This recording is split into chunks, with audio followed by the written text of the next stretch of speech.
Jonás capítulo 4. Hoy vamos a terminar este pues increíble libro realmente de Jonás. Muchas veces pensamos en este libro y pensamos en una ballena, ¿no?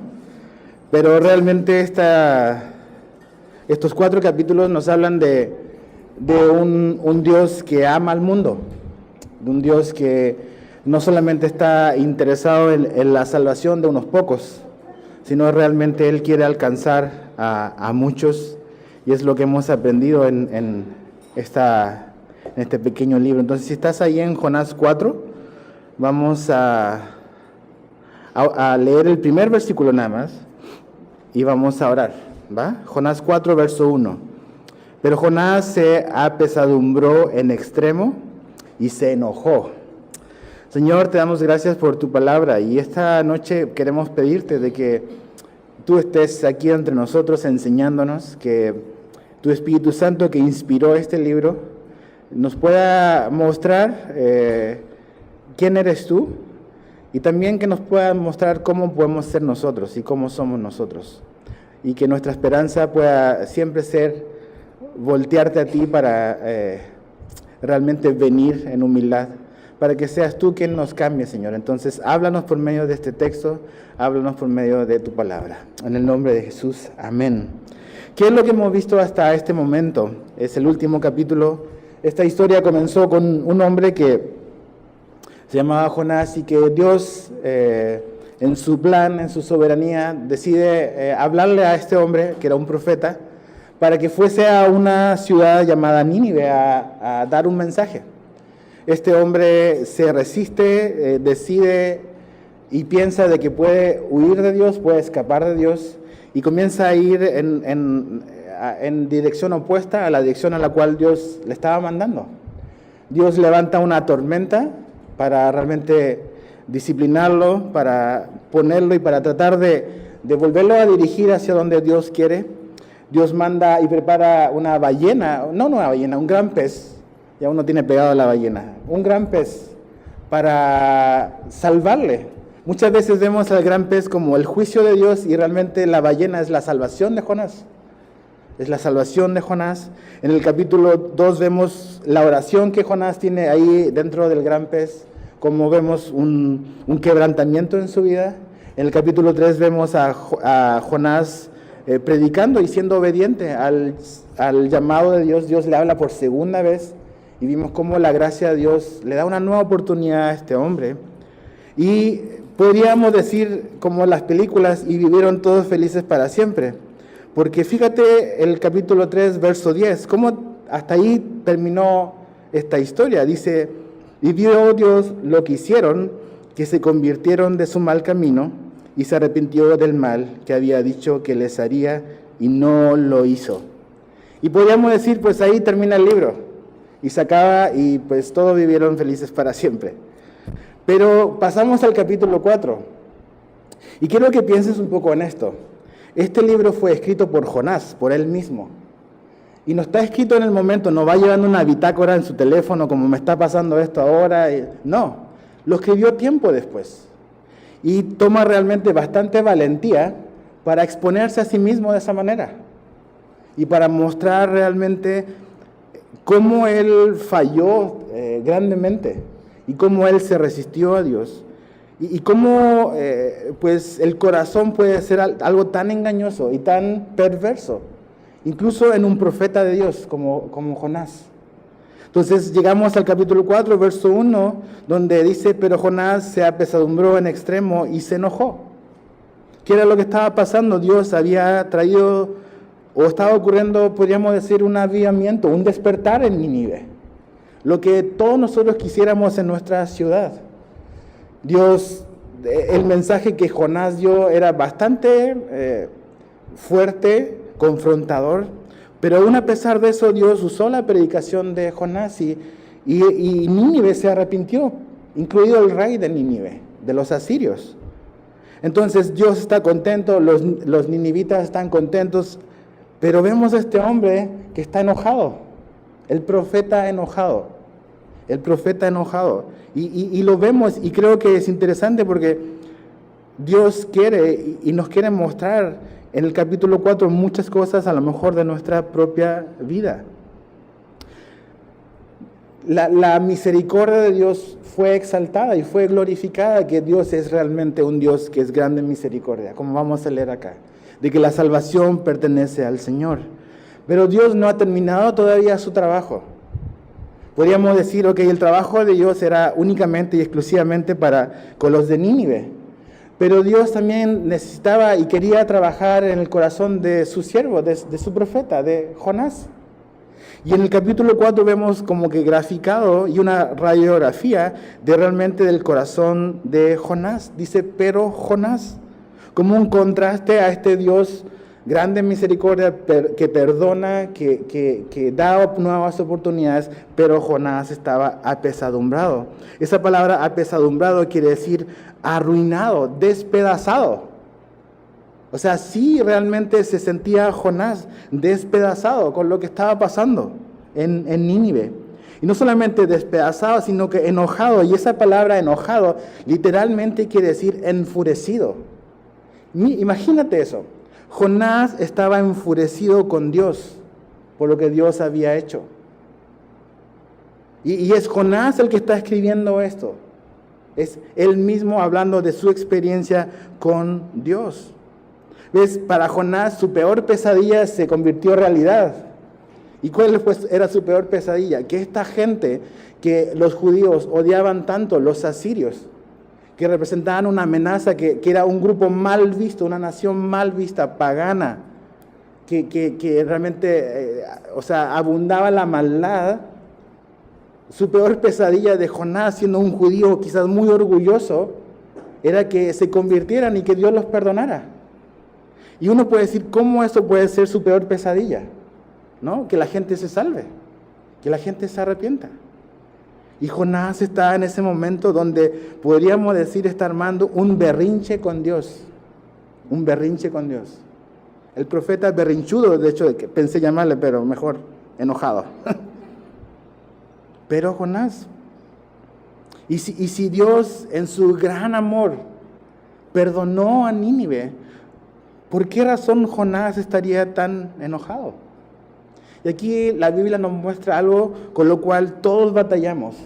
Y es que nos cuesta mucho aceptar la idea de la gracia de Dios.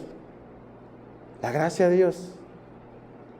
Y para algunos la gracia de Dios, o más bien dicho, la gracia de Dios va a alegrar a algunos, pero también va a amargar a otros. La gracia de Dios va a alegrar a uno, pero también va a amargar a otros. Y aquí la gracia de Dios está amargando literalmente a Jonás, el profeta de Dios. Lo está amargando. Y eso es bueno que lo entendamos, porque muchas veces realmente somos como Jonás, ¿ves? Queremos de que Dios sea grande en misericordia con nosotros, pero tenemos serios problemas en que Dios muestre su gracia y su favor con otras personas. Y sobre todo con otras personas que nosotros consideramos como inferiores a nosotros. Cierto grupo, cierto tipo de personas, cierto estrato social, cierto nivel educacional, no sé, cualquier grupo, nosotros a veces pensamos, no, yo soy mejor y yo merezco lo que Dios me ha dado. Pero ese era el problema con Jonás, ¿ves? Él tenía serios problemas con la gracia de Dios. Y todos quizás nosotros hoy podríamos, si yo te preguntase, y tú podrías darme quizás una definición escrita de qué significa la gracia de Dios, el favor inmerecido. Pero realmente una cosa es entenderlo intelectualmente, pero otra cosa muy diferente es comprenderlo con el corazón. La gracia de Dios. Y eso es con lo que Jonás está batallando y está enfurecido, literalmente enfurecido.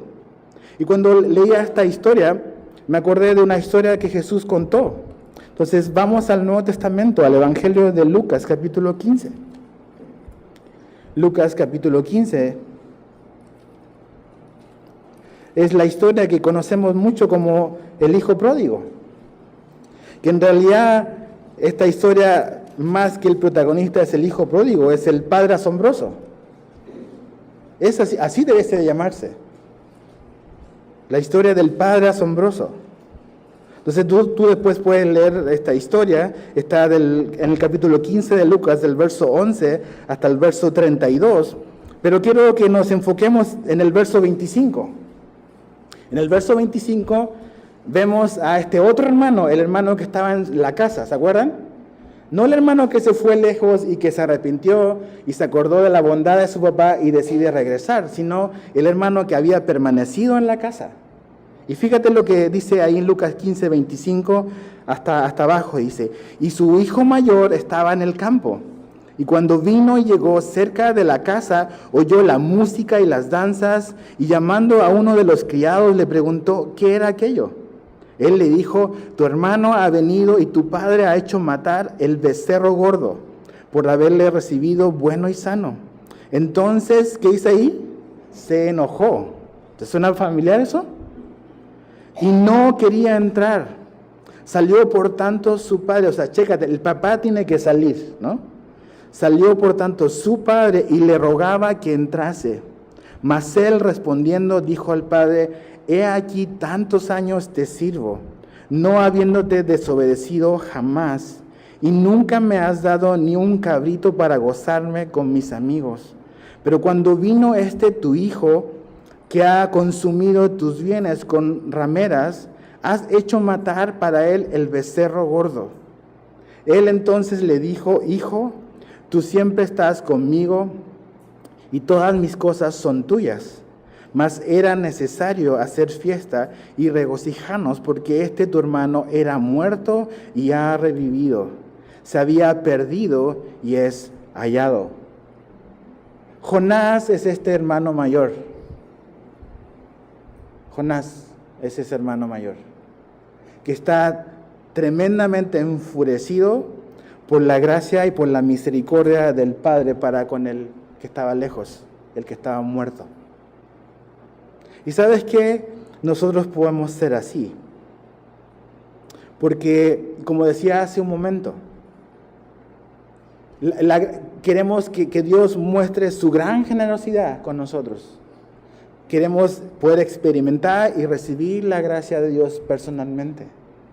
Pero cuando vemos la vida de personas que nosotros consideramos que no están viviendo como debiesen de vivir, queremos que Dios no dé gracia, sino sea severo con ellos.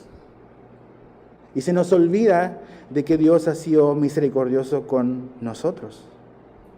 Literalmente podríamos decir de que Jonás hubiese estado contento con que los ninivitas hubiesen sido destruidos. Y eso es así brutal, que realmente este hombre de Dios podría haber estado contento con que Dios lo juzgara, y con razón Dios podría haberlo hecho. Y él hubiese dicho, sí, Señor. ¿Sabes que a veces ese es nuestro problema? Que tenemos muy, muy poco amor para con el perdido. Y queremos que Dios sea duro y severo, pero no somos capaces de realmente reflejar la gracia de Dios, la gracia que hemos recibido nosotros mismos. Entonces, imagínate, estaba apesadumbrado en extremo y se enojó. Ahora, fíjate, el verso 2 al 3. Y oró a Jehová, o sea, así enojado y con berrinches, así se puso a orar. ¿Has orado así alguna vez? Como estoy enojado y Señor, ¿y por qué? Y acá, y como que empiezas a discutir con Dios. Dice, y oró a Jehová y dijo, ahora, oh Jehová, ¿no es esto lo que yo decía estando aún en mi tierra? Por eso me apresuré a huir a Tarsis, porque sabía yo que tú eres Dios clemente y piadoso, tardo en enojarte, y de grande misericordia, y que te arrepientes del mal. Ahora pues, oh Jehová, te ruego que me quites la vida, porque mejor me es la muerte que la vida. Aquí está Jonás orando, y así enojado y todo, está orando. Y es interesante si haces como que el contraste entre esta oración y la oración del capítulo 2. En el libro de Jonás tenemos dos oraciones de Jonás. La del 2 es totalmente opuesta a esta. En ese lugar, en un lugar bastante más desfavorable para él, tiene un corazón más humilde. Y está, Señor, sí, mira todo acá y mírame, y como que empieza a darse cuenta de quién es él a la luz de las circunstancias y de lo que ha hecho. Pero en esta posición donde él está más favorable, de hecho él está en Nínive, mágicamente se le olvidó todo.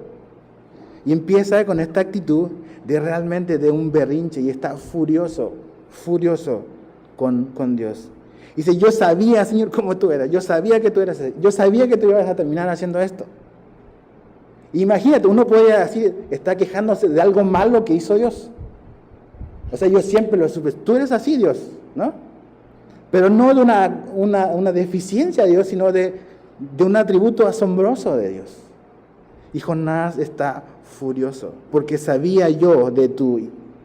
Jonás, y esto es lo increíble, Jonás sabía cómo era Dios, conocía de la bondad y de la misericordia de Dios, lo que dice ahí, clemente, piadoso, tardo en enojarse, grande en misericordia y que se arrepiente del mal. Jonás conocía eso. No solamente lo conocía por quién es Dios, sino que, Jonás ya se le olvidó lo bueno y lo bondadoso que Dios había sido con él mismo. Capítulo 2, ¿no? Y sabes que cuando empezamos a ser ásperos y ser buenos para juzgar a otros, es porque tenemos un serio problema de memoria. Porque se nos ha olvidado que hace 2 días atrás Dios fue súper clemente con nosotros. Y nosotros, lo ponemos ahí en el baúl de los recuerdos y sacamos el sable para andar cortando orejas a los que se nos cruzan por el camino. Y a bibliazo limpio. Tenemos un serio problema de memoria. Dios ha sido sumamente generoso y Jonás lo sabe.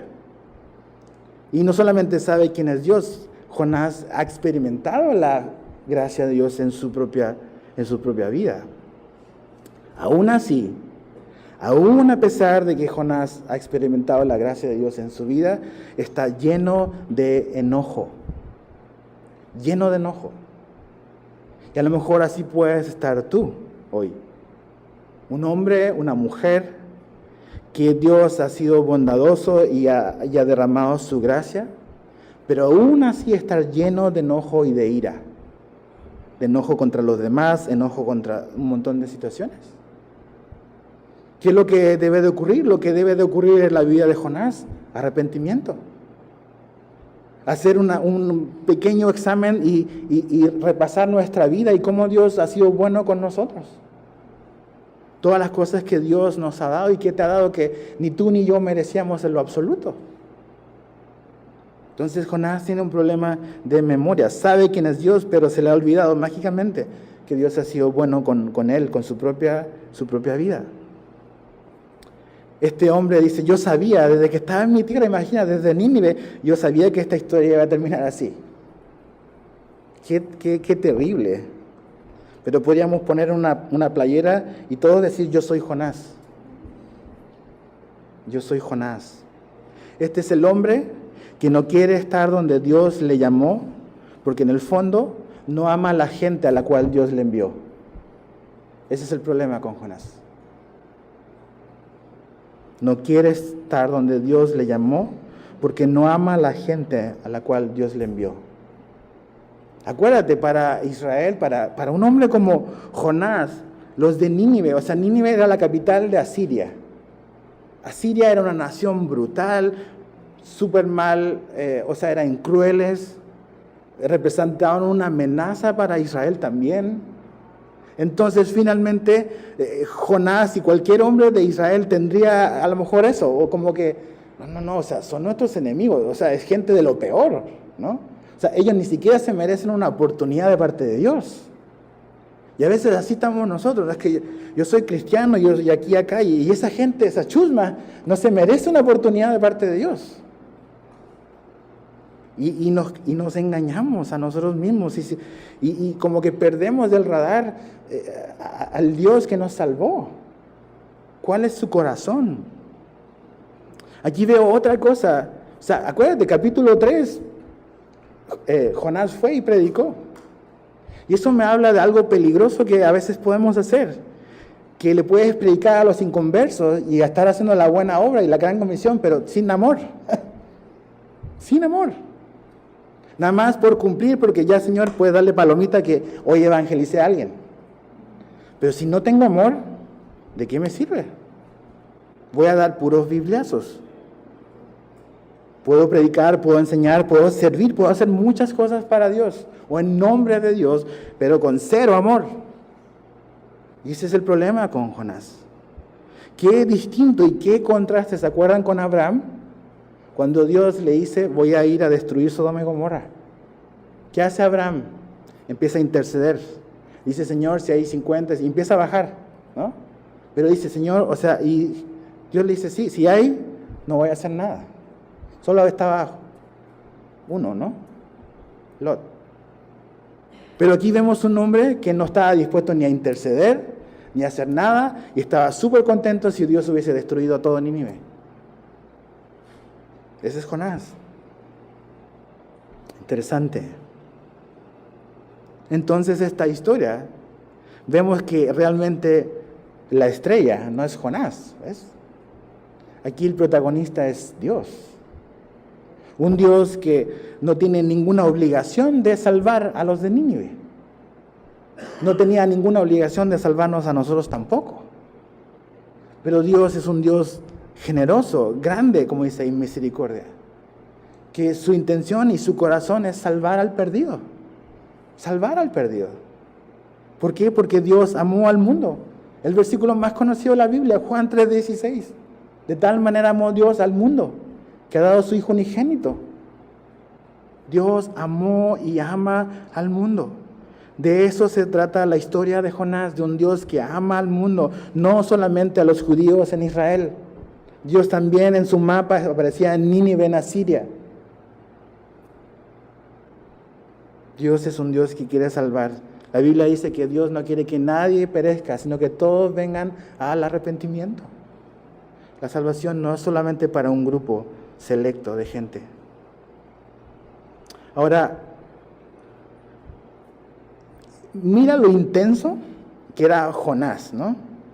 Dice, Señor, te ruego que me quites la vida. O sea, mejor prefiero realmente morir. Morir a soportar esta idea de que puedes salvar a esa gente. O sea, chécate lo intenso, lo intensamente berrinchudo que era Jonás. O sea, seguramente ese niño que veías en el súper, que si la mamá no le compraba algo, se tiraba al piso.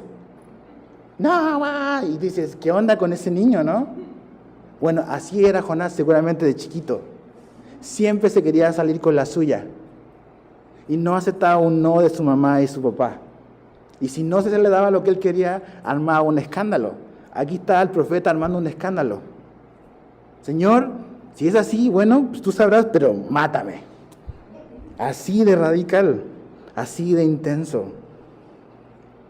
Y lo más asombroso no es cómo reacciona Jonás, es lo que hace Dios. O sea, Dios puede decir, ¿sabes qué? Ya, aquí está el pachurro y ahí terminas, Jonás. ¿No? O sea, dime tú, Dios soportando el berrinche de este hombre que se le pone así al tú por tú. No te digo yo que esta historia se trata de Dios. Te ruego que me quites la vida. ¿Qué es lo que podría quizás estar pasando en el corazón y en la mente de Jonás? No podemos ser tajantes en esto, pero quizás su deseo a preferir morir antes que regresar a su tierra era que seguramente o probablemente al regresar a su tierra hubiese tenido serios problemas con su gente. Porque hubiesen dicho, a ver, ¿cómo? ¿A quién le fuiste a predicar? ¿Dónde fuiste a hacer misiones, Jonás? No, pues fui allá con los asirios. ¿Cómo que con los asirios? Son nuestros enemigos. Y sí, y fui, y resulta que todos se arrepintieron y Dios los perdonó. Y así como que no, te vamos a matar a ti ahora. Yo creo que eso era quizás un temor en Jonás. Y muchas veces por el qué dirán, tenemos o no obedecemos. Por las implicaciones que a lo mejor podría tener o que creemos que podrían tener en nuestro perjuicio por obedecer a Dios. Entonces Jonás está así de intenso y fíjate cómo Dios le contesta. Verso 4. Y Jehová le dijo, no lo aplastó, ni lo fulminó, ni nada. O sea, Dios va a dialogar con él. Y Jehová le dijo, ¿haces tú bien en enojarte? O sea, chécate, y en enojarte tanto. No le dice, oye Jonás, te noto un poco enojado. Le dice, si haces bien en enojarte tanto.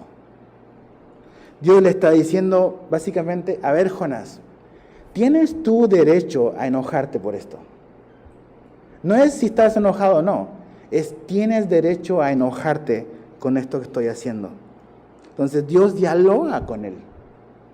No lo destruye, no lo desecha. Entonces Dios le está enseñando en esta misma historia, en este mismo momento, la gracia que Él no quiere para otros. Dios se la está dando también a Él, en vivo y en directo y a todo color.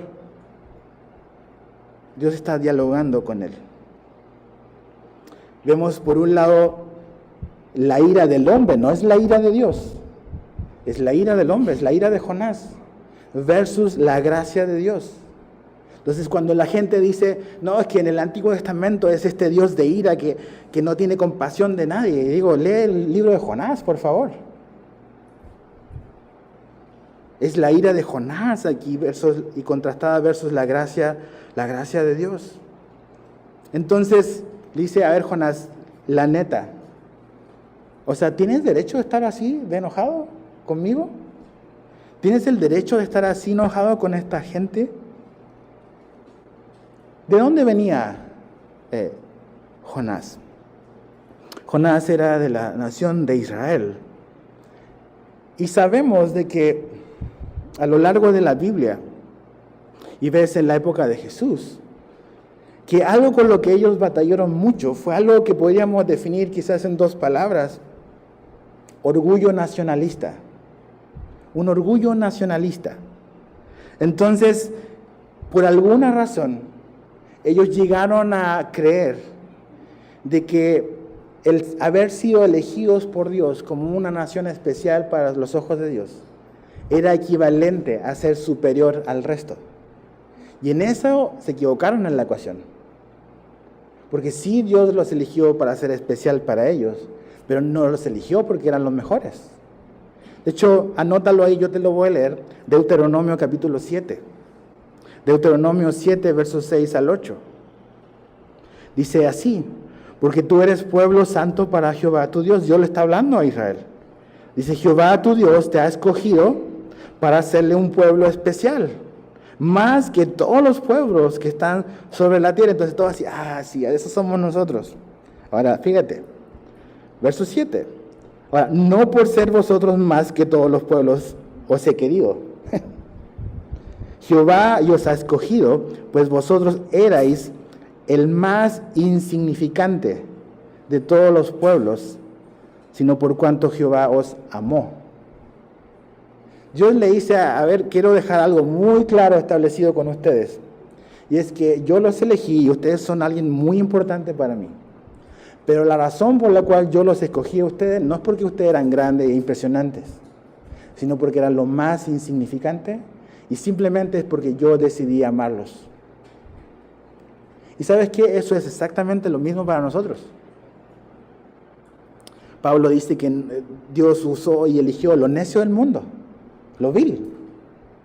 ¿Por qué habría nosotros algo de lo cual jactarnos? Y sabes qué? Eso nos ofende porque nosotros sí pensamos que somos elegibles. ¿Por qué Messi te elegiría a ti o Cristiano Ronaldo te elegiría a ti para jugar una cascarita? Que juegues en su equipo, ¿no? Porque eres súper, porque eres mejor que él, porque es buena onda contigo nada más. Dios igual, le dice a Israel, ¿sabes qué? Yo los elegí a ustedes no por ser mejores, sino porque eran insignificantes. Pero Jonás, y ves a lo largo de la Biblia, que ellos llegaron a tener ese orgullo de que nosotros somos superiores al resto, porque Dios nos eligió, ¿ves? Y sabes que ese a veces es el orgullo que tenemos y con el que luchamos nosotros los cristianos. Yo soy cristiano, ¿ves? Soy mejor que el resto. No me mezclo con la chusma, No hago esto, no hago lo otro, y porque realmente Dios me salvó porque soy una muy buena persona. Y se nos olvida realmente quiénes éramos. ¿Quiénes éramos? Entonces Jonás está batallando con esta idea de, es que yo sabía que no tenía que ir porque tú ibas a perdonarlos. Hubiese preferido quedarme en mi tierra y seguir pensando que somos los mejores y que somos los únicos, pero Dios no era lo único que quería, o a los únicos que quería salvar. Entonces Jonás está luchando. No, Jonás odia a los de Nínive. Jonás aborrece a los ninivitas por lo que eran, por lo que representaban para ellos. Hay personas, o hay grupos, o hay segmentos, o hay, no sé, ponle lo que quieras, de personas a los cuales tú sientas así como, no, ellos jamás serían merecedores de la gracia de Dios. Seguramente hay personas. A veces juzgamos a la gente por las apariencias. No, es que mira cómo se ve, o sea, de plano está muy lejos de Dios y quién sabe si alguna vez Dios podría salvarlo. Esta historia nos habla de lo contrario, de que Dios quiere salvar al mundo y que nosotros debemos realmente entender de que si hemos recibido la gracia de Dios en nuestra vida, es para poder darla también a los demás. Si hemos recibido el amor de Dios en nuestra vida, es también para amar de parte de Dios a los que nosotros consideramos que quizás no, entre comillas, se merecen ser amados. Colosenses 3, 12 al 13 dice, vestidos pues como escogidos de Dios, santos y amados de entrañable misericordia y de benignidad, de humildad, de mansedumbre, de paciencia, soportándoos unos a otros y perdonándoos unos a otros, si alguno tuviere queja contra otro, de la manera que Cristo os perdonó, así también hacedlo vosotros. Colosenses 3, 12 al 13. Dice que nosotros debemos de perdonarnos unos a otros de la manera en que Dios nos perdonó a nosotros. ¿Ves? Jonás no está amando, no quiere dar el perdón, no quiere amar a esta gente de la manera en que Dios amó a Jonás. ¿Ves? Y ese es nuestro problema. Efesios 4:32 dice, antes sed benignos unos con otros, misericordiosos, perdonándoos unos a otros, como Dios también os perdonó a vosotros en Cristo. Entonces, ¿por qué amamos? ¿Por qué debemos de ser misericordiosos con gente que creemos que no lo merece? Con gente que se viste de cierta manera, que tiene cierta apariencia. ¿Por qué no ser generosos con ellos? Es porque se nos olvida de que Dios ha sido generoso y bondadoso con nosotros. Si nos acordásemos como Jonás se había olvidado y como debía de recordar la generosidad y la bondad de Dios para con su vida, él hubiese sido más bondadoso con los de Nínive. Así también nosotros. Cada vez que nos olvidamos de lo que Dios nos ha dado, somos duros y ásperos y severos con los demás. Ahora fíjate el verso 5. Y salió Jonás de la ciudad y acampó hacia el oriente de la ciudad y se hizo allí una enramada y se sentó debajo de ella a la sombra hasta ver qué acontecería en la ciudad. O sea, Jonás otra vez como que empieza a arrancar, no sé, a salir. Dios no le dijo que saliera de la ciudad, pero sale y Jonás se sienta así como que empieza a hacer su enramada, pone su hamaca, saca su hielera y se sienta y va a ver qué Dios va a hacer. Yo estoy seguro que Jonás pensaba de que Dios iba a hacer algo, iba a destruir a algunos. Porque él lo hace y yo creo que él está realmente pensando de que Dios va a hacer algo, que realmente no se convirtieron, solamente hicieron la oración del pecador, pero no se arrepintieron de verdad. Entonces, pues seguramente Dios los va a juzgar y los va a castigar. Gran sorpresa la que se llevó Jonás. Su arrepentimiento de los de Nínive fue verdadera. Y se quedó ahí comiendo palomitas solo. Dios no destruyó a nadie. Y está afuera. Él se sale de Nínive. Él no quiere saber nada de esta gente.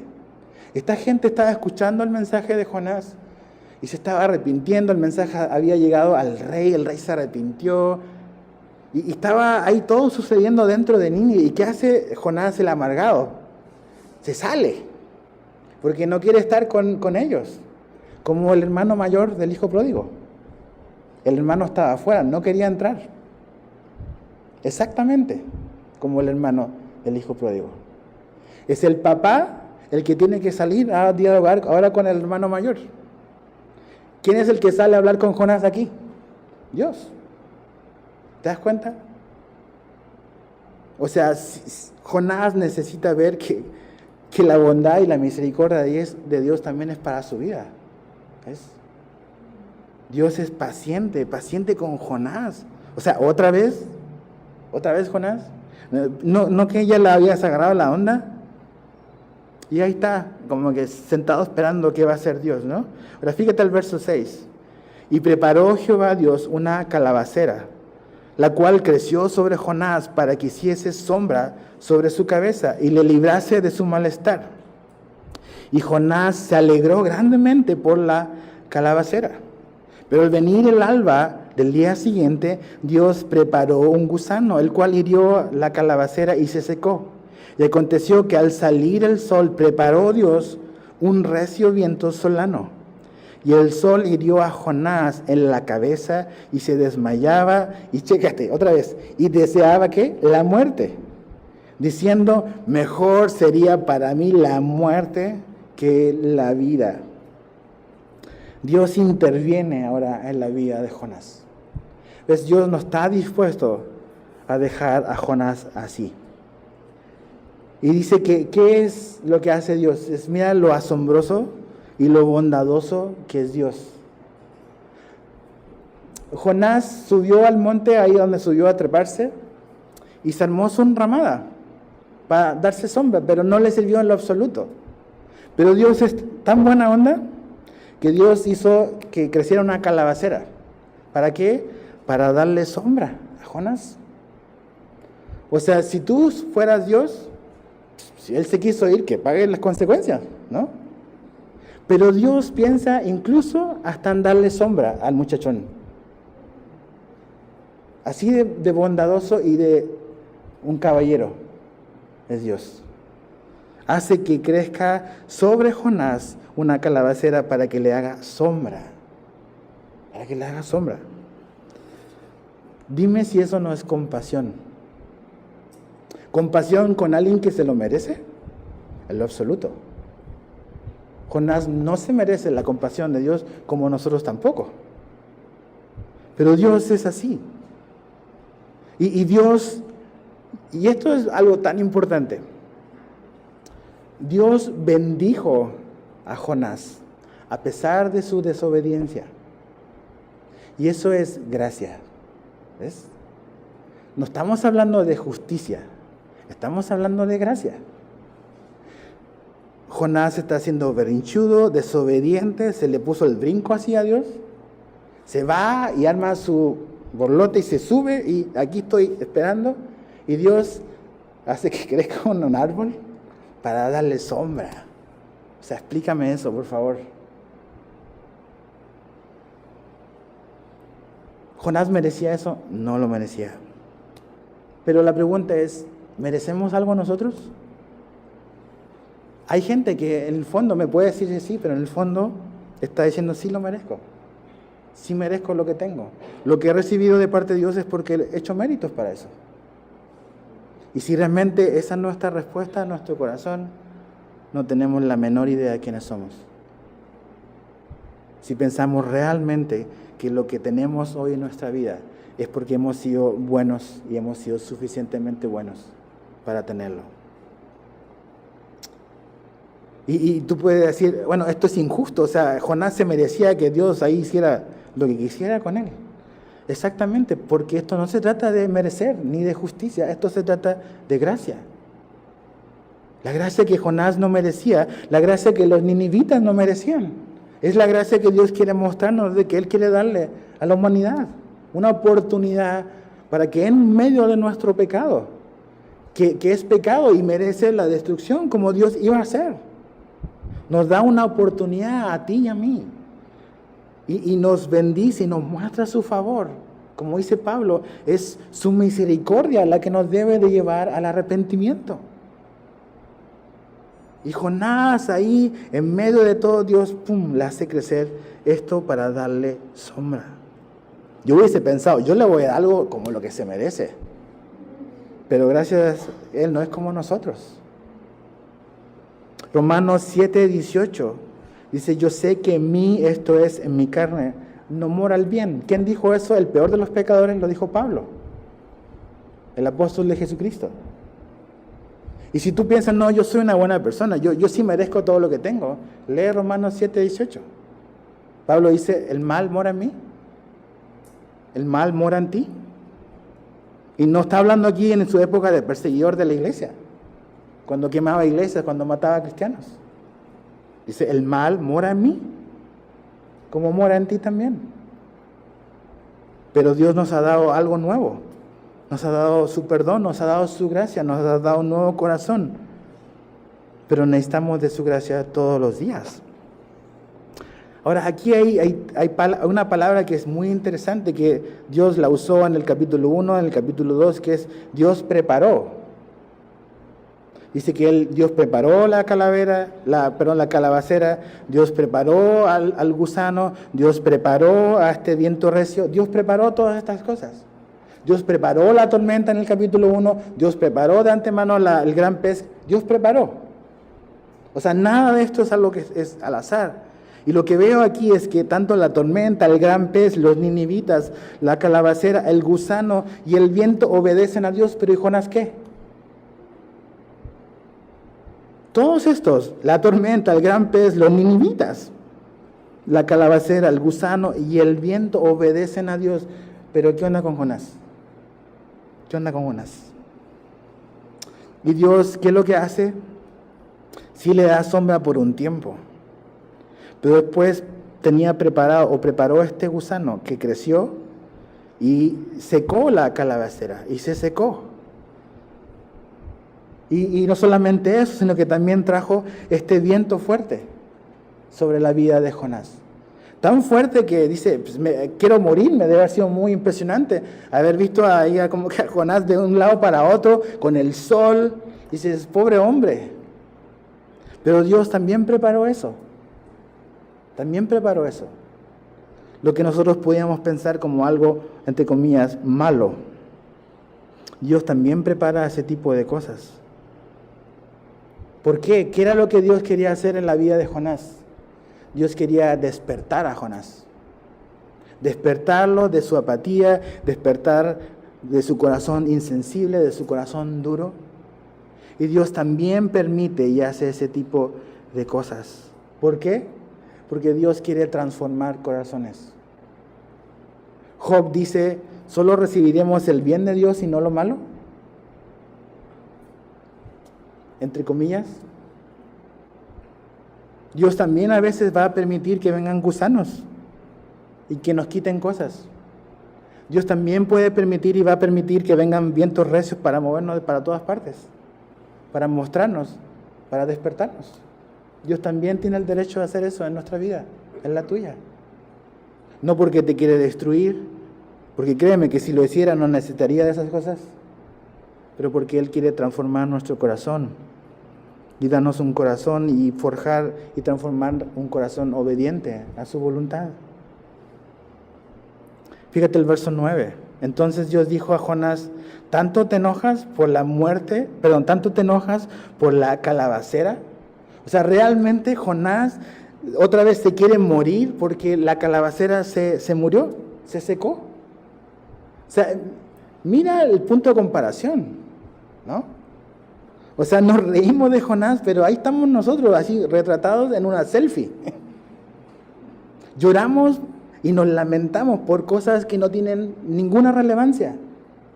Y por las cosas que realmente debiésemos estar llorando, somos indiferentes. Jonás cree que él tiene el derecho a seguir enojado y a enojarse porque la calabacera se secó. La razón por la cual él está enojado y está llorando y se está lamentando es porque la calabacera se secó. Esa es la razón. Y Jonás sufrió por lo que pasó con la calabacera, pero Jonás no sufrió por los ninivitas que se estaban muriendo o que podían perecer. No estaba sufriendo por eso. El dolor de su corazón no era por los ninivitas, era por esa planta que creció para darle sombra. ¿Sabes qué? A veces mostramos más interés en nuestra vida por cosas materiales, por arbolitos, por plantitas, por mascotas, por animales, que por almas eternas que van a perecer. Esa es la verdad. A veces, como cristianos o algunos cristianos muestran más interés por causa de los animales, y no estoy diciendo que eso no importe, pero por causa de mascotas, por causa de las plantas, del medio ambiente, y las almas eternas, ¿dónde están? ¿O dónde está nuestro interés? ¿O dónde está nuestra carga y nuestro sufrir? Ese es Jonás. Está más interesado en una plantita que se perdió que en todos los ninivitas que se salvaron o que potencialmente se podían perder. A veces la gente está con esto del rollo del medio ambiente y del calentamiento global y la gente peleando por eso. Este mundo no se va a terminar porque Dios lo tiene en su mano. No se va a terminar porque Jesús lo tiene en su mano. Colosenses es lo que dice. Jesús sostiene la creación en sus manos. Y por Él todas las cosas subsisten. Entonces llueve o truene o caiga mucha agua, este mundo no se va a destruir de esa manera.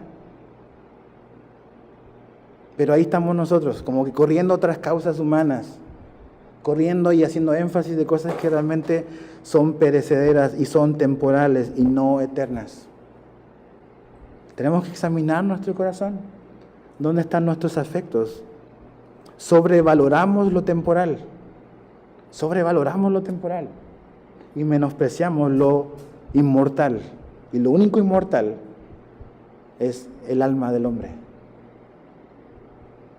Verso 10 al 11 dice: y dijo Jehová, tuviste tú lástima de la calabacera, en la cual no trabajaste, ni tú la hiciste crecer, que en espacio de una noche nació y en espacio de la otra noche pereció.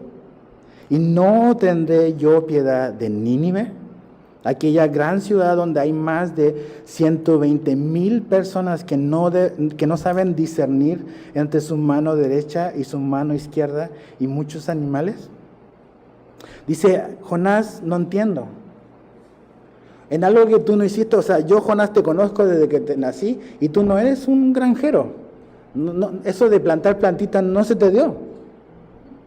Y aunque nunca trabajaste en eso, estás súper enojado porque se murió.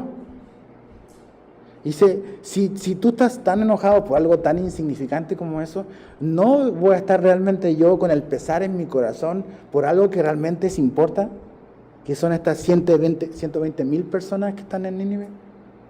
Muchos comentaristas hablan de que cuando dice que son 120,000 personas que no saben discernir entre lo uno y lo otro, está hablando de que probablemente, quizás Dios esté hablando únicamente de los niños, de la gente que no sabe, que no ha llegado a una madurez. Algunos teólogos dicen de que realmente de eso se trata, de que probablemente Nínive tenía como 600,000 habitantes, de los cuales 120,000 quizás eran niños inocentes que no saben discernir. Puede ser, o a lo mejor no. Pero ves el contraste, ¿ves? Entre la indiferencia de Jonás con esas multitudes, pero está súper sentido por una plantita. Algo mal está ahí, algo mal en la ecuación. La verdad, hoy en día, a veces, y eso te habla lo trastornado que está el mundo, a veces una mascota tiene más derecho que un niño en el vientre de una mamá.